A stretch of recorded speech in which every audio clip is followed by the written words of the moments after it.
Good morning. I am Gribbly, and today I will be unboxing the 7artisans 35-1.2 lens for Sony cameras. And I thought I would bring you guys along. I almost never buy myself new gear. If you're coming to this video because you're looking up the 7artisans lens on YouTube, this is probably going to be a little weird. Number one, I'm going to be unboxing a piece of optics while smoking. But for those of you who follow my channel, I am smoking my Missouri Meerschaum hardwood with Boswell's Northwoods. It's delicious. And this is not normally the kind of thing that we do on this channel. I don't talk about photography very much, but right after this intro, we'll get into it a little bit.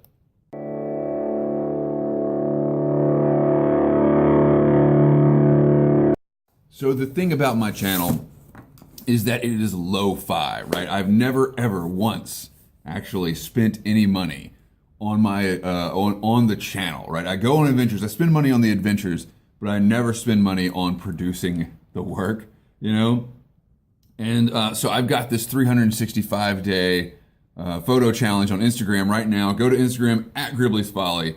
It's starting today. I think I'm gonna post this on January 1st, but go over there, check it out. It's gonna be awesome. So if you're new here, I go out and I fish and I walk around in the woods and I get into a lot of dirty situations. And I'm a professional photographer. I didn't want to bring my professional gear out there because what if I drop, you know, a camera and a lens in the river that I need for a wedding that weekend? So I went out and I actually bought myself some new gear. The lens we'll get to in a second, but I bought myself a Sony A5100. It's a crop frame Sony. I use full frame Sonys for my work. This little guy is going to be my new Gribbly's Folly documentary machine here. And I literally have just taken this out of the package. This video is not about the camera, it's about the lens, but that's what I'm going to be putting it on. I don't think there's anything else important in there. I did bring a new battery, or a freshly charged battery, to put in the camera just to test the lens out. We'll go ahead and put that in there now because I have too much crap in front of me and I want to keep it all straight. Also, I'm going to need a little bit of coffee. Okay, so the 7artisans lenses are very interesting to me because they're made in China, and of course everyone immediately discounts them because they're made in China and they're very cheap. This lens was $145 on Amazon, and I ordered whatever variation you can have primed to you. This came via Amazon Prime. There's a whole different variations, but this obviously is for Sony cameras, I hope. And it came in this box. And this box, well, this looks like a box that those of us in the YouTube pipe community would send to each other when we're transferring tobacco or something like that. This doesn't really inspire confidence. Now, it came in an Amazon box. This box came in an Amazon box, but then when you get here, it's just a box. There's no professional branding or anything on this box other than the 7artisans tape, which is then covered in packing tape. So I don't know if that matters to you guys. It kind of might matter to me. I'm not impressed with that. I was expecting at least, like, you know, some kind of box that looked kind of professional, but though the packaging doesn't bode well for this $145 lens, I'm going to proceed. Now, if you're not a photographer, the big thing about this lens is the aperture of f1.2, which is a very, very wide, fast aperture. And an aperture of that quality in a lens this cheap is unheard of. Oh, okay. All right, here we go. This is just an outer shell. Excellent. Wait, oh. Yeah, okay, this looks like an actual printed box. Okay, that's good. And then we've got some sort of pouch. Yeah, we have a little pouch for it with a little lens coaster. I don't know what that's supposed to be. And it's not the one. It's actually the 51.1 that they're all hot to trot over right now. But whatever, that's fine. I don't think I'll ever use this for anything. So yeah, I was shooting. Most of the photos that are going to be in my Instagram feed were shot on a Nikon D80, which was new in like 2006. With a you know, just a little 35-1.8 prime lens. This is fine. This was what I was expecting. Very nicely printed box, actually. Not that the box matters to the lens, but you want when something ships from China, you want some kind of real presentation to show you that it's genuine. And I sold my DSLRs last year when I decided to go all in on the mirrorless systems. How's that? Yeah, okay, that'll be fine. So I sold my throwdown piece, the D80. Wait a minute. That's not supposed to work that way. All right, let's just do it. The D80, I sold that, my throwdown piece, and I have been missing it ever since, to be honest. I like having cameras that are cheap enough that, obviously I don't want to lose this in the river, but if I do, it's not that big a deal. Let's open it, shall we? Oh, here we go. Oh, it's exciting. It's going to be awesome. Okay, there's that. We have a piece of foam. And doesn't smell like rocket fuel. That's always a good thing. And some paperwork in Chinese. Okay, so the inside of the box looks like this. There it is. Let's see if we can get it out of here. Okay, comes in a nice plastic bag that is custom printed. And whoa, it's actually got a rear cap on it. It's got two caps on it. Look at that. And if you notice, I put the pipe down for a minute. Okay, the first thing you do with a lens is test how smoothly the focus ring turns. It's very smooth. So I put the pipe down for a minute because the first thing I'm going to do is put on a brand new, brand new B&W filter on the front element there, because this rig is going to see a whole lot of abuse out in the world. So I have I'm going to put a filter. It's just going to live on the front element. And this is a 43 millimeter to fit the 7artisans. Now, I've heard a lot of people talk about how the 7artisans lens cap is shit. And we're about to find out. Let me go ahead and get this out. I believe I already agree. Okay, that didn't do it, but then, yeah, there we go. All right. There, now I can light my pipe without getting smoke on the front element. Actually, I can't because there is a fingerprint on the front element. Good thing we have this fancy soft pouch that just showed up. So let's take the filter back off. Expose the front element to all this horrible, horrible tobacco smoke. Don't know why I'm so worried about a $145 lens. I'm exposing my soft tissues to this smoke all the time. So that looks kind of clean. Put this back on. And I do like the B&W filters made in Germany. I think they're the best, but that's a different topic. So things that I normally look for with cheap lenses. I don't see any grease coming out of the lens when I focus it. That's a good sign. The aperture is declicked, which is kind of an unfamiliar thing for me. I have a few Leica lenses with Leica mount lenses with the declicked aperture, but I'm used to a clicked aperture being an old school SLR guy. Let's put it on the camera. Is daylight savings time on or off right now? We're just going to leave it off. We're going to leave it off. Can I use the camera, please? Oh, thank you so much. All right, yeah. All right. Jeez. So this camera has a flippy-uppy screen that I'm excited about. I think that's going to come in very handy for YouTube videos.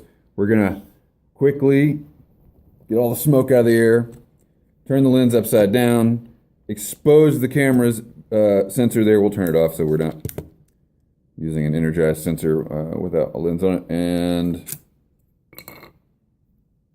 wow, okay, very, very shiny and clean. And then Sony, there we go. They have a dot for for where the lens goes, but then the Sony camera, anyway, doesn't matter. They're pretty easy to mount. So let's see what this looks like. I'm going to be there we go. Okay. Now there should be a focus magnifier. Again, I've literally just powered this camera up. I can't see anything through that. Okay, but the focus ring lens. Check that a lens is mounted. Well, that might be a problem. So this must be the minimum focus distance. This is actually pretty damn cool, y'all. This is pretty cool. Okay. Yeah, I like that. So, you know, this is just a first impressions video, so I'm not gonna go on too long with this, but my first impression is very high. We'll have to see if the lens is actually sharp. And so I'm gonna go shoot a few test photos, but I won't say that it's well made, it's solidly made. I think you need a little bit of time to say if something is well made, but it definitely feels solid, it looks good, you know, it's a good looking lens. And this package, while being a little bit heavier than I imagined, this lens is heavy. I think this is going to be a really good adventuring camera. I'm excited. Okay, so we're now recording with the 7artisans 35 1.2 at 1.2, and it seems pretty nice, y'all. Let's look at the cat. What do you think, Pepper? There, you're in focus there.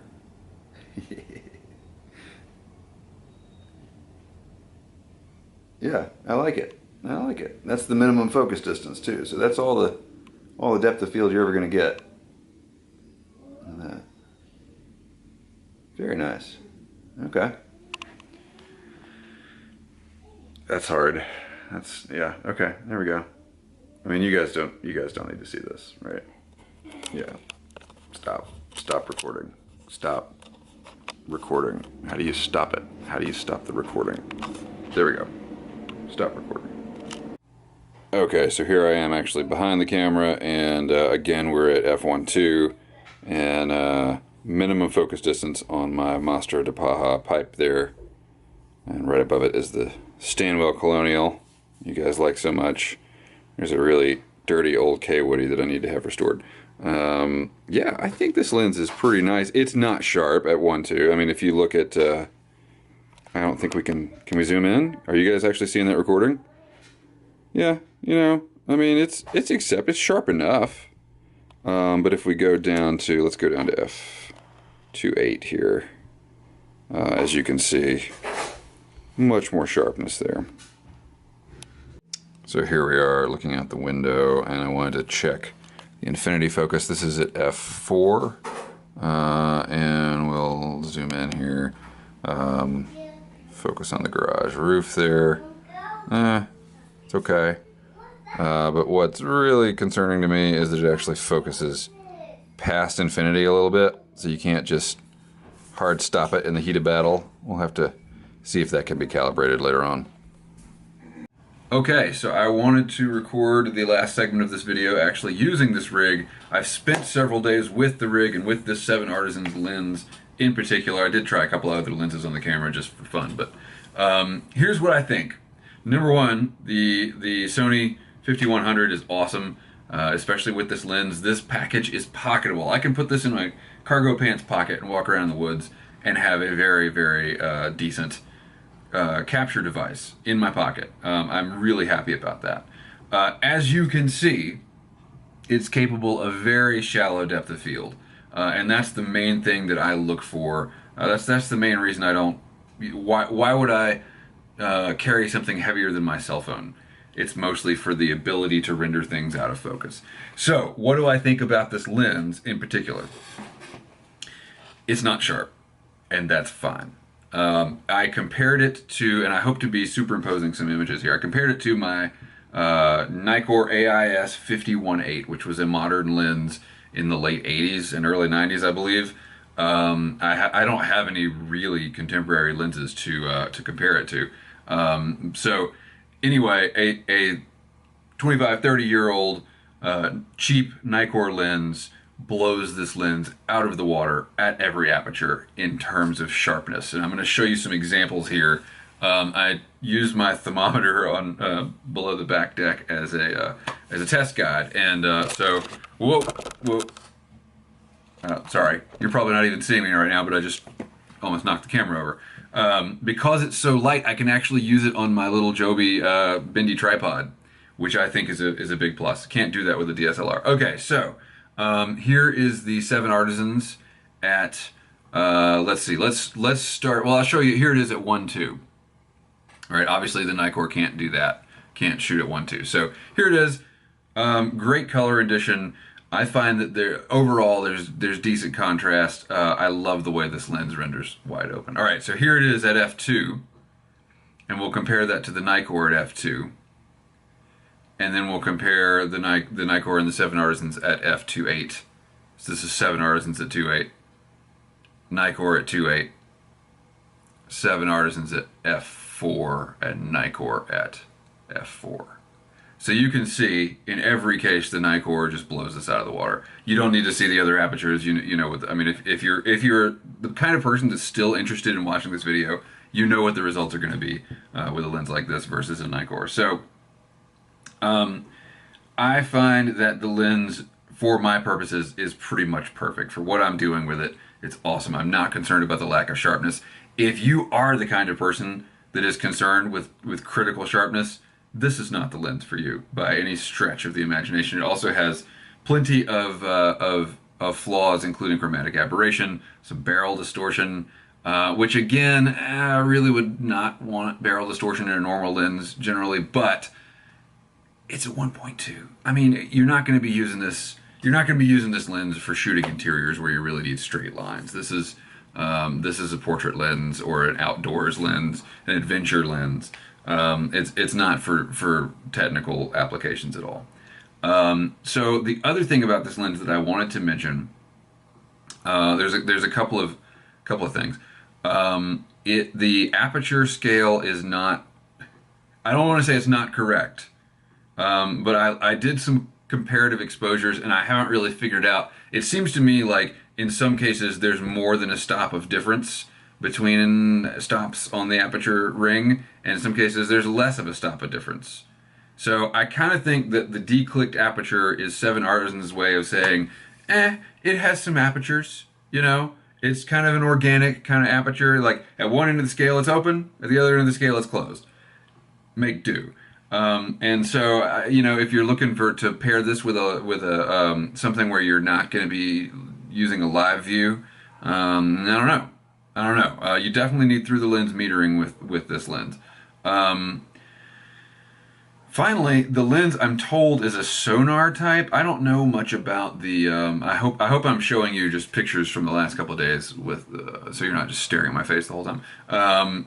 I don't know. I can't look at a lens diagram, an optic diagram, and recognize a lens design. So I'm told this is a sonar, and I don't know if that's where this quality comes from, but this lens has a glow. It has a really cool the highlights in your photos, especially if you're shooting at a wide open aperture, tend to bleed in to the rest of the image just a little bit, and bleed is a negative.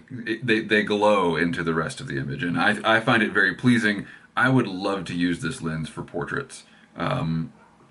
As it is, I'm probably going to be mostly taking portraits of fish that I catch with it, but that's fine. And the technical flaws are not going to bother me there, especially not for the size. This is a tiny lens for an f1.2, and especially not for the price. $145 for an f1.2. That's crazy. That's crazy. I think that unless you need critical sharpness and flawless rendering for very specific purposes, interiors, something like that, product photography, I think that this lens is a steal at $145. I guess that's all I gotta say.